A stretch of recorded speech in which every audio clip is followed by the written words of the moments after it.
ఇప్పుడు మనము తెలంగాణ రాష్ట్రంలో మన మానవ వనరుల యొక్క లబ్ధి ఎలా ఉన్నదనేది మనం కొంత డీటెయిల్గా చెప్పుకుంటాము. సో ఫస్ట్ ఏంటంటే మనకు తెలుసు ఆర్థిక వ్యవస్థలో మానవ వనరుల యొక్క పాత్ర గురించి మనం ఆల్రెడీ క్లుప్తంగా చెప్పుకోవడం జరిగింది. సో తెలంగాణ ఆర్థిక వ్యవస్థకు వచ్చే వరకు మనము ఇదివరకు ఆల్రెడీ చెప్పడం జరిగింది. ఏమని చెప్పుకున్నాము మనము? వివిధ రంగాలలో వివిధ రంగాలలో ఆర్థిక వృద్ధి రేటు ఎలా ఉన్నది, అవి మన రాష్ట్ర జిఎస్డిపికి ఎంత కాంట్రిబ్యూట్ చేస్తుంది అనేది మనము ఇదివరకు చెప్పుకోవడం జరిగింది. సో ఈ కాంట్రిబ్యూషన్లో భాగంగా సో ఏ కాంట్రిబ్యూషన్ చేస్తారంటే ఏ రంగాలు చేస్తున్నాయంటే ఆ రంగాలలో ఈ యొక్క మానవ వనరులు ఏ విధంగా ఉన్నాయి, వాళ్ళు ఏ విధంగా పనిచేస్తున్నారు అనేది చెప్పుకోవడము ఇప్పుడు ఆవశ్యకత ఉంది. సో కాబట్టి ఏంటంటే మనము దాని గురించి ప్రాముఖ్యత గురించి మనం చెప్పుకోవాలనుకున్నప్పుడు సో తెలంగాణ రాష్ట్రంలో జనాభాకు సంబంధించిన లక్షణాలు ఎలా ఉన్నాయి, దాన్ని డెమోగ్రఫీ అని కూడా అంటారు, డెమోగ్రఫిక్ ఫీచర్స్ అనేది. తర్వాత ఈ రాష్ట్రంలో జనాభా సంఖ్యతో పాటు సో జనాభా నాణ్యత అంటే ఈ యొక్క హ్యూమన్ రిసోర్స్ లేకపోతే హ్యూమన్ క్యాపిటల్ అనేది ఏదైతే అన్నామో అది ఎలా ఉన్నదనేది మనము చెప్పుకుంటాము. సో ఫస్ట్ ఇప్పుడు ఏంటంటే ఈ యొక్క జనాభా పరమైన కొన్ని లక్షణాలు. సో లక్షణాలు అంటే జనాభా ఎంత ఉన్నది, అది ఎంత పెరిగింది, దాంట్లో ఏజ్ స్ట్రక్చర్ ఎలా ఉన్నది, వివిధ డిస్ట్రిక్ట్లలో ఎలా ఉన్నది, తర్వాత ఈ డెమోగ్రఫిక్ ఫీచర్కు సంబంధించిన వృద్ధి రేటు గురించి ఎలా ఉన్నది. సో వృద్ధి రేటుకు దోహదపడే జనాభా ఇది బర్త్ రేటు, తర్వాత మరణాల రేటు, శిశు మరణాల రేటు, తర్వాత డెన్సిటీ ఆఫ్ పాపులేషను, తర్వాత male female gender ratio, sex ratio ఎలా ఉన్నాయి, వీటి గురించి మనము ఇప్పుడు చెప్పుకుందాం. ఇక బ్రీఫ్గా తెలంగాణ డెమోగ్రఫీ ఫీచర్ వచ్చినట్టే so Telangana is India's 11th largest state in south India. అంటే ఏది ఏరియాలో 11th, ఇది మన జాగ్రఫికల్గా 112,077 చదరపు కిలోమీటర్ల ఏరియాను కలిగి ఉన్నది. సో పాపులేషన్ ఏంటంటే 3,51,93,000. Okay, so that is 3.5 crores in 2011 census ప్రకారము 3.5 కోట్లు ఉన్నది. సో ఇది ఈ లేటెస్ట్ అంచనాల ప్రకారం ఈ మధ్యలో అంచనాలు చేయడం జరిగింది. ఈ అంచనాల ప్రకారం ఏంటంటే 2021లో సో 3.77 crores, అంటే 3.52 crores నుంచి 3.77 crores ఈ యొక్క 2011 to 2011 మధ్యలో పెరిగింది. ఇది ఈ సంవత్సరం, గత సంవత్సరంలో అంత ఉంది. ఈ సంవత్సరంలో కొంత ఎక్కువగా ఉండి 3.79 crores, అంటే ఒక 0.02 crores పెరిగింది. అంటే ఈ రెండు గత సంవత్సరంతో పోల్చుకుంటే ఇంత పెరిగినట్టు ఈ యొక్క లేటెస్ట్ అంచనాలు చెప్తున్నాయి. సో ఇది తెలంగాణ ఎకానమీలో ఉన్న జనాభా సంఖ్య లేటెస్ట్ ఎంత ఉందనేది చెప్తున్నా. అంటే ఇప్పుడు మన ప్రస్తుతము తెలంగాణ రాష్ట్రంలో దాదాపు 3,79,00,000 జనాభా మన తెలంగాణ ప్రాంతంలో నివసిస్తున్నారు. సో ఇంకా కొన్ని ఫీచర్స్. సో 2011-2021 అంచనాలను పోల్చుకుంటే ఏంటంటే సో మొత్తం పాపులేషన్ గురించి మనం ఆల్రెడీ చెప్పడం జరిగింది. సో మేల్ పాపులేషను అప్పుడు 1,76,00,000 ఉంటే ఇప్పుడు 1,89,00,000 పెరగడం జరిగింది. సో ఫీమేల్ పాపులేషను మహిళల యొక్క సంఖ్య 1,73,74,00,000 నుండి 1,87,00,000 పెరగడం జరిగింది. అంటే చూడండి బోత్ ఫిమేల్స్ అండ్ మేల్స్ పెరిగింది. ఈ యొక్క మేల్ ఫిమేల్ జనాభాను ప్రాతిపదికగా నిర్ణయించే అంశం ఏదైతే సెక్స్ రేషియో అనుకున్నామో సెక్స్ రేషియోలో మార్పు లేదు. సో దాదాపు 988 ఉంటే ప్రస్తుతం కూడా 2021 అంచనాల ప్రకారం కూడా అంతే ఉన్నట్టు చెప్తున్నాము. దీనిలో కొంత మనకు ఫర్ ఎగ్జాంపుల్ ఇదివరకు చూసినట్టు కొంత భేదాలు కనబడుతున్నాయి. అంటే ఖచ్చితంగా అంచనాలే కాబట్టి ఖచ్చితంగా మనం చెప్పలేము బట్ ఇది కొంత డైరెక్షన్ చెప్తుంది. అంటే పెద్ద మార్పు లేదన్నది మనకు ఇక్కడ గమనించాల్సిన అవసరము. ఈ యొక్క డెన్సిటీ అంటే చదరపు కిలోమీటర్కు 2011లో 312 ఉంటే 2021 అంచనాల ప్రకారము 337కు పెరుగుతుంది. అంటే ఈ యొక్క పాపులేషన్ డెన్సిటీ అనేది పెరుగుతూ వస్తుంది.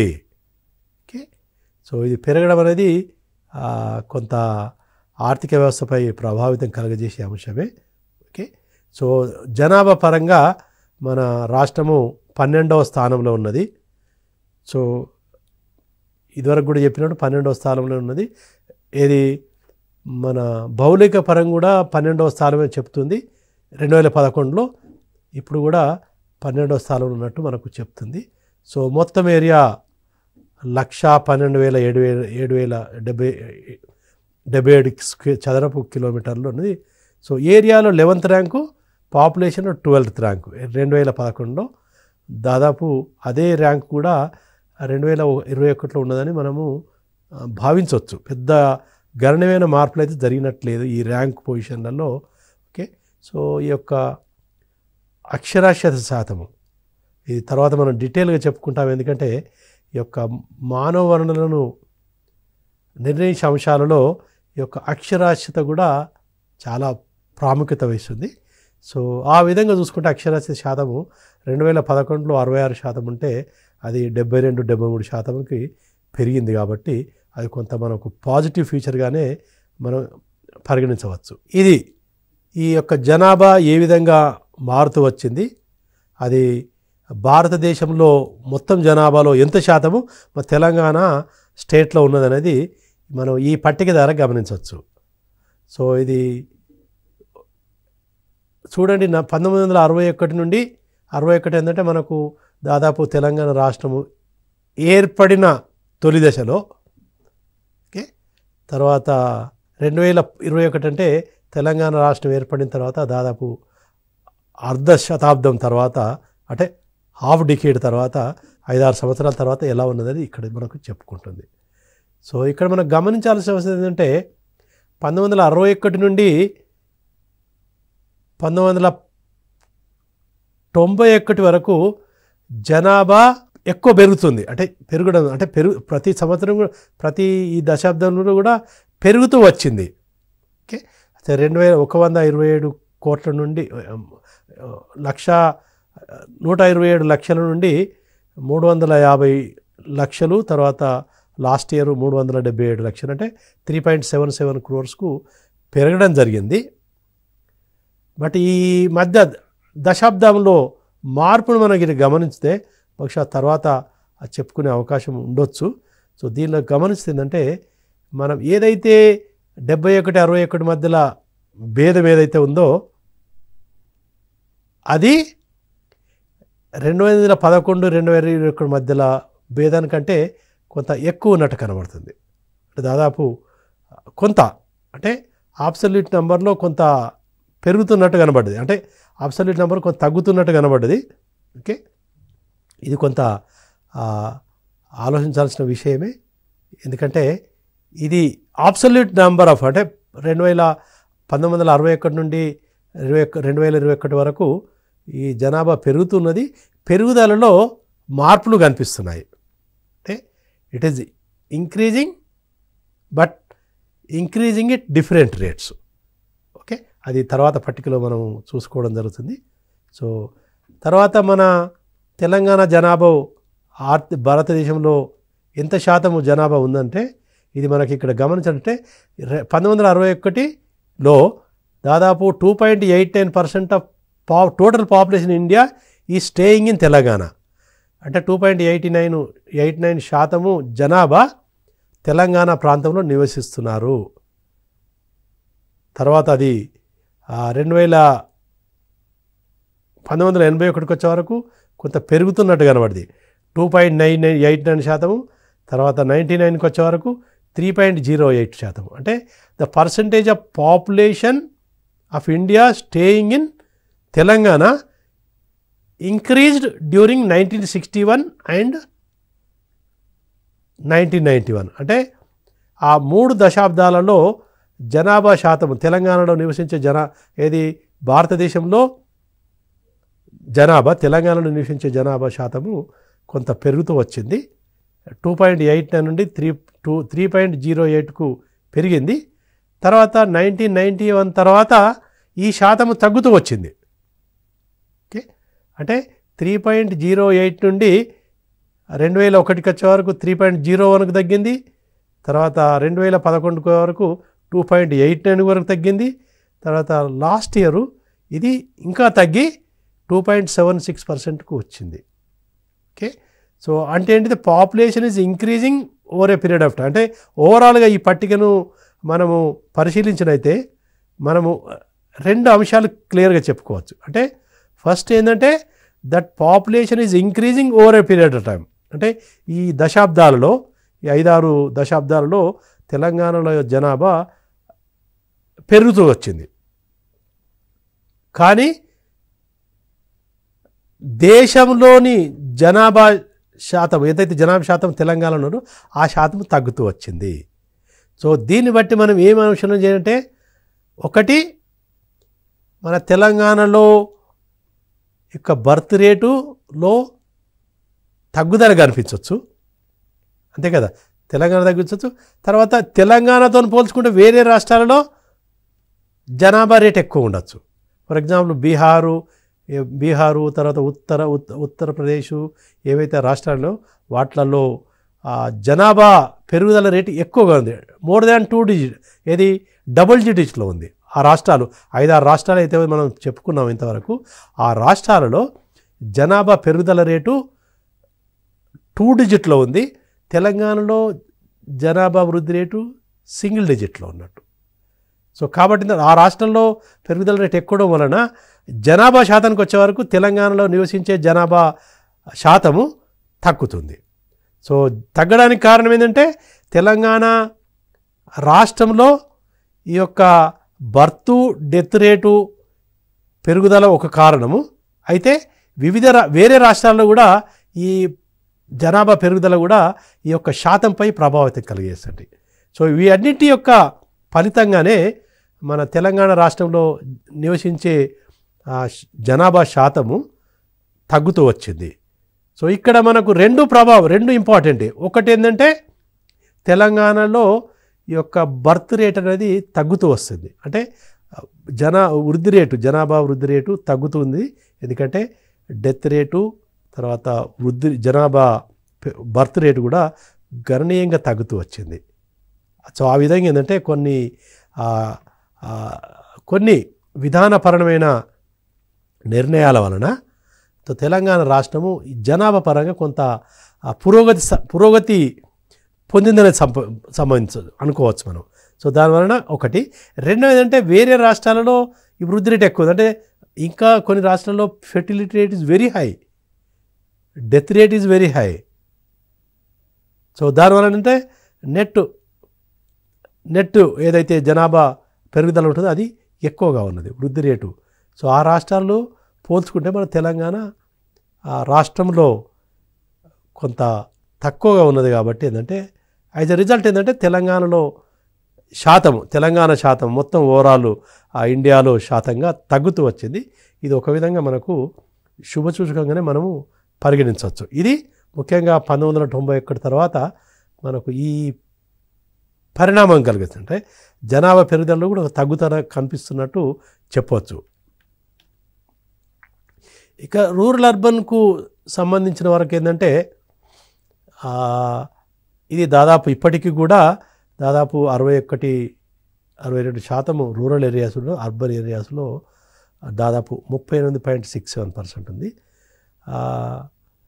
రూరల్ పాపులేషన్ ఏది పెరుగుదల 2.13%, అర్బన్ పాపులేషన్ 38%. సో ఇక్కడ మనము గమనించాల్సిన అవసరం ఏంటంటే రూరల్ అర్బన్ కాంపోజిషన్ గురించి వచ్చినప్పుడు అంటే మన దగ్గర urbanisation is fast developing. So ఈ మధ్యలో మీరు చూడొచ్చు రాష్ట్ర ప్రభుత్వము రీఆర్గనైజేషన్ చేసినప్పుడు చాలా అర్బన్ టౌన్స్ను క్రియేట్ చేయడం జరిగింది. అంటే కొంత మధ్యలో లాస్ట్ 2 yearsలో చూస్తే మనము ఎక్కువ అర్బన్ సెంటర్స్గా మనకు క్లాసిఫై చేయడం జరిగింది, మున్సిపాలిటీగా డెవలప్ చేయడం జరిగింది. సో కొన్ని మున్సిపాలిటీగా చేసినప్పుడు ఏంటంటే కొంచెం neighbouring villages which were part of rural area were brought under urban areas. ఆటోమేటిక్గా జరుగుతుంది.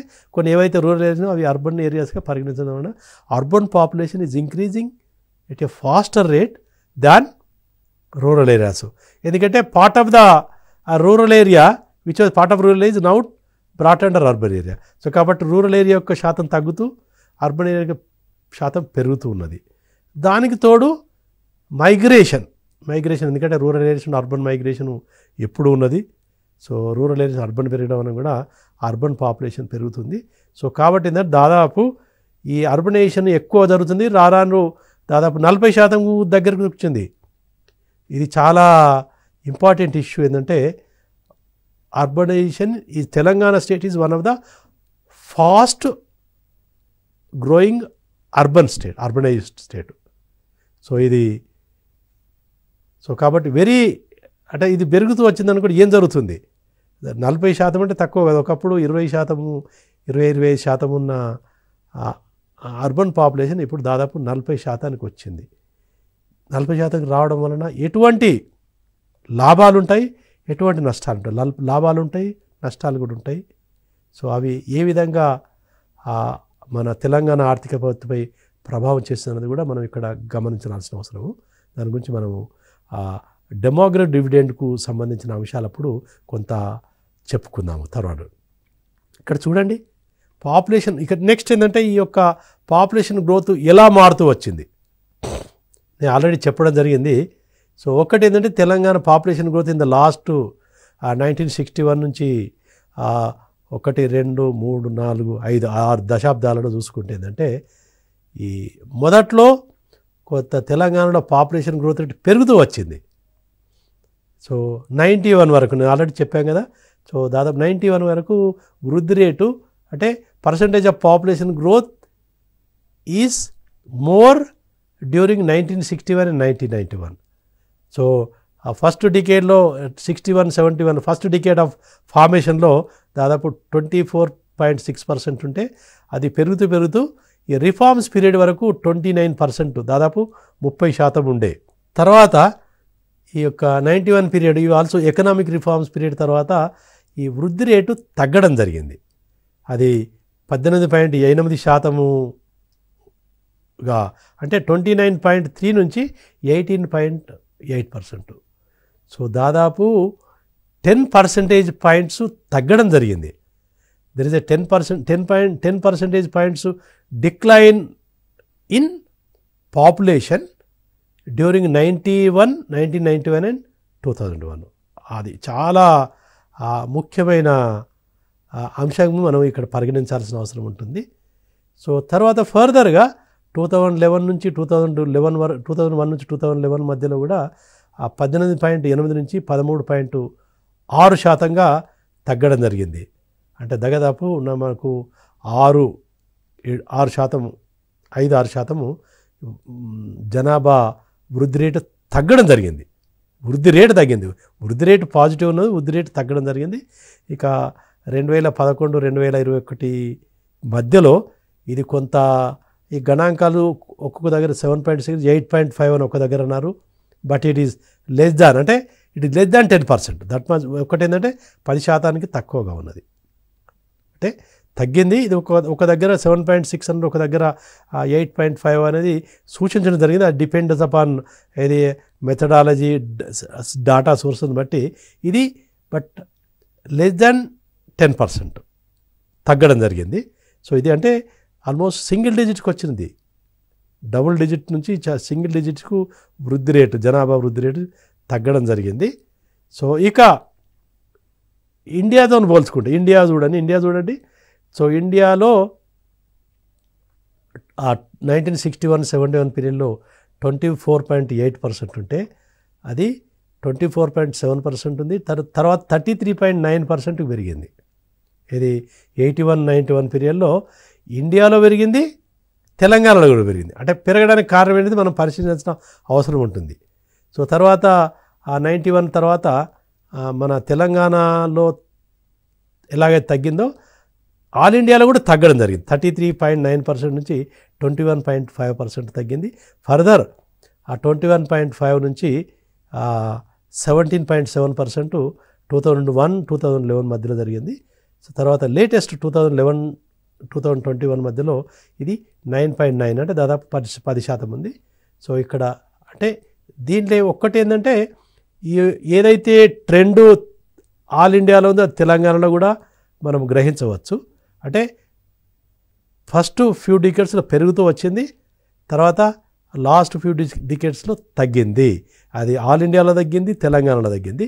బట్ తెలంగాణ పెడుతుంటే ఆల్వేస్ తెలంగాణలో పాపులేషన్ వృద్ధి రేట్ అనేది యొక్క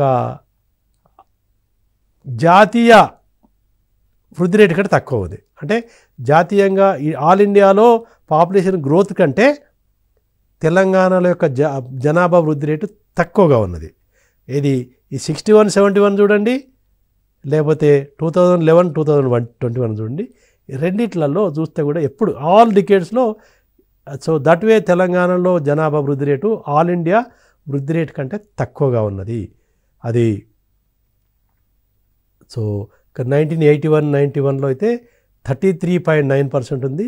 ఇది ఇక్కడ తెలంగాణలో 29.3% ఉంది. అంటే ఆ డిఫరెన్స్ అనేది మన కొట్టొచ్చినట్టు కనబడుతుంది. ఓకే, సో కొట్టొచ్చినట్టు కనబడుతుంది. అది తగ్గుదశలో కూడా డిఫరెన్స్ కనబడ్డది. ఫర్ ఎగ్జాంపుల్ 2001-2011లో 13.6% అంటే 17.7 అంటే దాదాపు 44% పర్సెంటేజ్ 4% పాయింట్స్ తెలంగాణలో తక్కువ ఉంది వృద్ధి రేటు, జనాభా వృద్ధి రేటు. దాంతో పోల్చుకుంటే ఈవెన్ లేటెస్ట్ 2001, 2011, 2021లో కూడా ఆ 9.9 10% దాకా ఉంటే ఇక్కడ 6%, 2-3%. సో దట్ వే ఏంటంటే in Telangana population growth rate is less and declining when compare to all India. Okay, all ఇండియాతో పోల్చుకుంటే ఇది ఎక్కువ తగ్గడం జరిగింది. Okay, so that way Telangana is in a better position. So all ఇండియాలో ఎక్కువ ఉండడానికి కారణం ఏంటంటే వృద్ధి రేటు మనం ఆల్రెడీ చెప్పుకున్నాము, ఇంతవరకు చెప్పుకున్నాము. కొన్ని రాష్ట్రాలలో వృద్ధి రేటు చాలా ఎక్కువగా ఉన్నది. సో వృద్ధి రేటు ఎక్కువ ఉంటుంది, సగటున ఆల్ ఇండియా యావరేజ్పై ప్రభావం కలిగిస్తుంది కాబట్టి అది ఎక్కువగా ఉన్నది. That is a so all ఇండియాలో ఇంకా still there are some states where the population growth rate is very high. And that way Telangana is much better position from the population point of view and also human resource point of view. ఎందుకంటే human రిసోర్సెస్లో నిర్ణయించే అంశాలలో population growth rate ఒకటి కాబట్టి ఇది ఒకటి మనం భావించవచ్చు. ఇక మనము మిగతా సూచికలు ఏదైతే డెమోగ్రఫిక్ స్ట్రక్చర్లో మనము చూడాల్సిన అవసరం ఏంటంటే ఈ యొక్క వృద్ధి రేటుతో పాటు మనము జెండర్ ప్యారిటీ ఎలా ఉన్నది అంటే దీన్ని సెక్స్ రేషియోగా నిర్ణయించడం జరుగుతుంది. సెక్స్ రేషియో అనేది ఎలా ఉన్నది అనేది ఇది మనము ఈ పట్టికలో మనము డీటెయిల్డ్గా ఏం జరుగుతుంది దాదాపు ఒకటి ఇక్కడ గమనించాల్సిన అవసరం ఏంటంటే ఈ 1961 నుండి 2021 వరకు ఈ యొక్క తెలంగాణలో జెండర్ సెక్స్ రేషియో ఎలా ఉన్నదనేది చెప్పుకున్నప్పుడు ఇది 1961లో 975 ఉంటే 71కి వచ్చే వరకు 969 తగ్గింది. తర్వాత 971కి కొంత పెరిగినట్టు సూచించింది. తర్వాత 967, 71, 988, 88కి అంటే కొంత ఈ దశాబ్దాలు చూసుకున్నప్పుడు కొంత జెండర్ అంటే సెక్స్ రేషియోలో కొంత పెరుగుదల వచ్చింది. అంటే 1975 నుండి 1988కి కొంత పెరిగింది. అక్కడక్కడ మధ్యలో కొంత తగ్గినట్టు చూపించినా కానీ కొంత పెరిగింది. కాబట్టి మనకు ఇది కొంత విధంగా శుభసూచకంగా మనం కనుకుంటే జెండర్ రేషియో అనేది ఒక 1000 మంది పురుషులకు ఎంతమంది మహిళలు ఉన్నారనేది ఈ యొక్క జెండర్ సెక్స్ రేషియో చెప్తుంది. ఆ విధంగా చూసుకుంటే ఇప్పుడు దాదాపు 1000 మంది పురుషులకు 988 మహిళలు ఉన్నారనేది మనము చెప్పుకోవచ్చు. బట్ ఐడియల్గా చూసుకుంటే ఎంతమంది ఉండాలి? 100 మంది పురుషులకు 1000 మంది పురుషులకు 1000 మంది మహిళలు ఉంటే అప్పుడు జెండర్ ప్యారిటీ ఉన్నట్టు మనకు భావించవచ్చు. ఇక ఆల్ ఇండియాతో పోల్చుకుంటే మన యొక్క sex ratio is more in all the years. So జెండర్లో చాలా చూడండి భేదం చాలా ఎక్కువగా ఉన్నది. సో 975 ఎక్కడ 947 దాదాపు 31 మహిళలు ఎక్కువగా ఉన్నారు. సగటున 31 మంది మహిళలు 1000 మందికి తెలంగాణలో ఎక్కువ ఉన్నది. 1961లో కూడా. ఇప్పుడు ప్రస్తుతం చూసుకున్నప్పుడు కూడా ఈ భేదము కంటిన్యూ అవుతుంది. అంటే తెలంగాణలో ఆ విధంగా చూసుకుంటే gender ratio is improving, but still less, but better అంటే డైరెక్షన్లో పెడుతుంది. ఎందుకంటే దీనికి ఆల్ ఇండియాలో కొన్ని రాష్ట్రాలలో ఈ యొక్క మహిళల బాలికల ఉంటుంది కదా, ఫిమేల్ జననాల రేటు, బాలికల జననాల రేటు, బాలుల జననాల రేటు పై ప్రభావం కలిగిందంటే నాదా ఏంటంటే మన యొక్క సెంటిమెంటల్ సోషల్ కస్టమ్స్ టాబ్యూస్ వలన ఏంటంటే